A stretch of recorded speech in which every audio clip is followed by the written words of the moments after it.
Greetings, citizens, and welcome back to the Hidden Dagger Inn. My name is Peon, and tonight we're going to be discussing Zergs.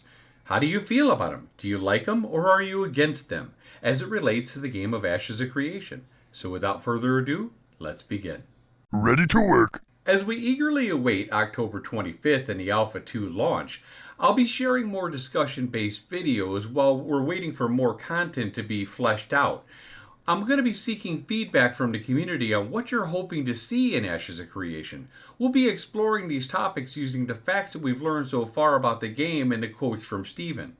For those of you who are new to gaming, you might not be familiar with the term Zerg, so let me break it down for you. In MMORPGs, a Zerg typically referred to a large group of players who overwhelm opponents through sheer numbers, rather than using strategy or skill. The term originated from the game StarCraft, which by the way was a great game, and if you got to experience, you know what I'm talking about. In StarCraft, the Zerg race was known for swarming its enemies with its vast hordes of units. In MMORPGs, Zerging often describes a situation where large groups of players, often from the same guild or alliance, move together in a massive force, dominating the game environment, PvP battles, or events, outnumbering their opponents. This approach can lead to less tactical gameplay, focusing instead on just overwhelming you. Players have often had mixed feelings about Zerg, with some enjoying being part of them and others preferring not to. I've often wondered if there's a psychological reason behind why some players are drawn to this playstyle. After doing a little bit of digging and research, there is indeed some psychological factors that can explain why Zerging appeals to some players. Social interaction and belonging. Joining a large group, such as a Zerg, can create a strong sense of belonging and identity. Players feel part of a larger community, and that can be particularly appealing in a game environment where social interaction is pretty key. Safety in numbers, the gang mentality.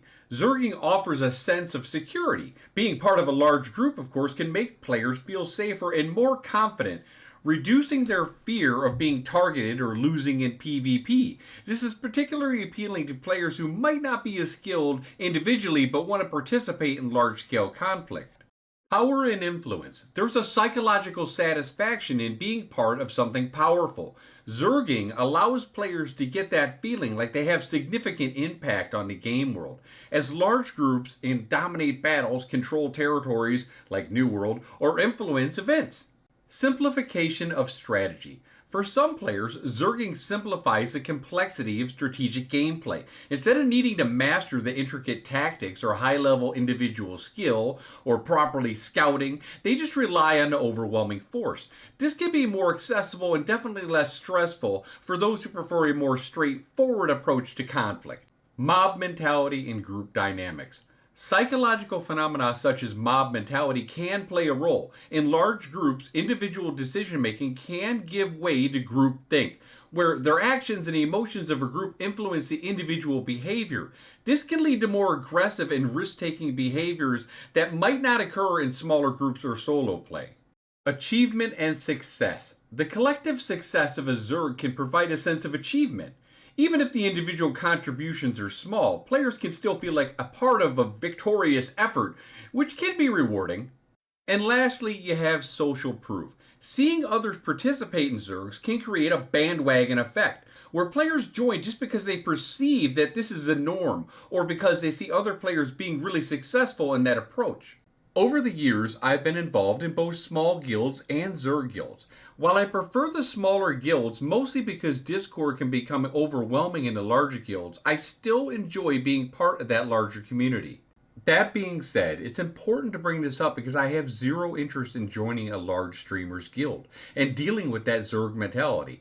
Not to mention, likely the longer queue times, and when the streamers inevitably leave, the server could lose a huge chunk of its population. I'll steer clear of this like the second coming of smallpox. No disrespect to them, it's just not for me. They're simply playing with their community, and I get that. So before we continue on and I show you some of the clips about how Steven plans to combat large Zergs and the Zerg mentality, what are some of your thoughts on Zergs? Are you against them? Are you for them? Leave your comments below and share your reasons why. Now that we've explored what Zerging is and how it affects people differently, let's jump into how Steven and Intrepid plan to address it. Now, how will smaller guilds be able to compete with larger guilds? To focus on certain systems that applied to smaller groups, smaller organizations, and they had a place within those systems, and then also having the application of larger guilds and larger groups. There's a lot of different things that smaller groups can do better than larger groups. With games that really emphasize Zerg play, you know, one of the primary components is the ability of that Zerg to form in a very short period of time and port immediately to some location that needs their attention, right? I mean, that's part of what Zerg play is. Yeah. And I think in our game, with removing that fast travel mechanic and including, you know, meaningful travel that takes time to reach certain places, you're not going to see as much of a development of that Zerg play. If a caravan is moving out from a city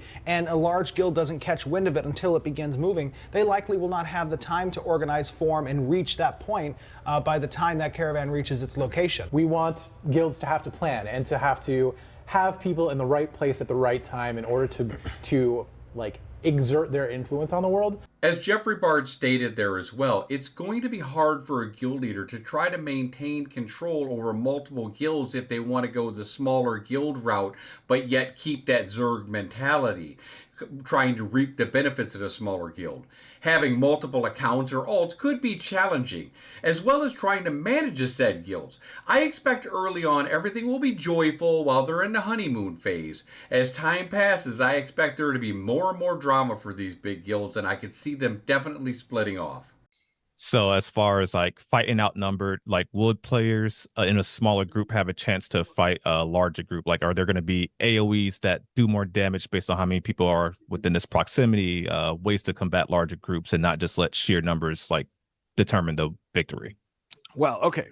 That's so somewhat connected, right? Because if we're talking about smaller TTK numbers, then the room for error being less, that means that you can have a scenario where a larger group, and by definition a Zerg, which is less organized, less skilled players, but are numbers over skill, there is now a better opportunity for the smaller group to prevail against the larger group if they are better organized and more skillful, which tends to be the case in smaller groups, right? So intrinsically, those two philosophies are tied to one another, right? The shorter TTK and the how do you solve the Zerg problem? Well, by definition, the Zerg problem gets solved through skill. As you heard, Zerging in PvP is a different challenge altogether. Steven has mentioned that skill and tactics will definitely play a significant role.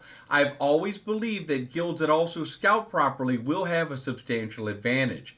However, smaller guilds will need noticeable perks to make an impact and even a dent against the Zerg. Crowd control effects won't last long enough to handle large Zergs, like say an 8-man group could with a perfectly timed Mez in DAOC.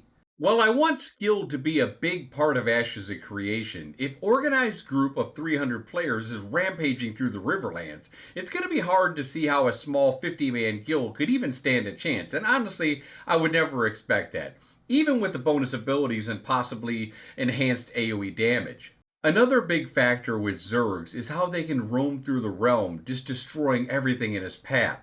It's been said that the boss mechanics will become significantly harder when they detect more players than necessary to defeat them, which coupled with diluted experience and gear rewards, or less gear rewards that is, might make Zerging less appealing and not worth the time for many players. With open world raids, how do you plan to prevent groups of larger than 40 players from trivializing the difficulty? If it were like, oh, this monster is like freaked out because there's a raid of 40 people, and now the monster's like super freaked out because there's 120 people, and it's like using AoEs all over the place, like I'm okay with that.